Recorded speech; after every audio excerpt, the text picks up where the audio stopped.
بسم اللہ الرحمن الرحیم۔ الصلاۃ والسلام علیک یا رسول اللہ وعلی آلک و صحابک یا حبیب اللہ۔ الصلاۃ والسلام علیک یا نبی اللہ وعلی آلک و صحابک نور من نور اللہ۔ سورہ حشر کی آخری آیات۔ نبی کریم صلی اللہ علیہ وآلہ وسلم نے فرمایا، جو شخص صبح کے وقت 3 بار اعوذ باللہ السمیع العلیم من الشیطان الرجیم کہے اور سورۃ حشر کی آخری 3 آیات پڑھے تو اللہ تعالیٰ اس کے لیے 70,000 فرشتے مقرر کر دیتا ہے، جو شام تک اس کے لیے دعائے رحمت کرتے ہیں، اور اگر اس دن مرے تو شہید ہوگا، اور شام کو پڑھے تو صبح تک یہی فضیلت ہے۔ بسم اللہ الرحمن الرحیم۔ واللہ الذی لا الہ الا هو عالم الغیب والشہادۃ وہو الرحمن الرحیم۔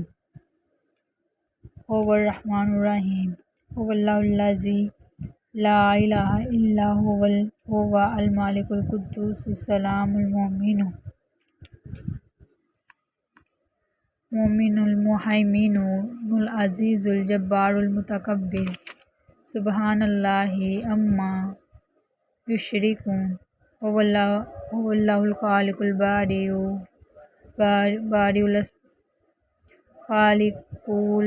المصور لہ الاسماء الحسنی یسبح لہ ما فی السماوات والارض وہو العزیز الحکیم۔ صدق اللہ العظیم۔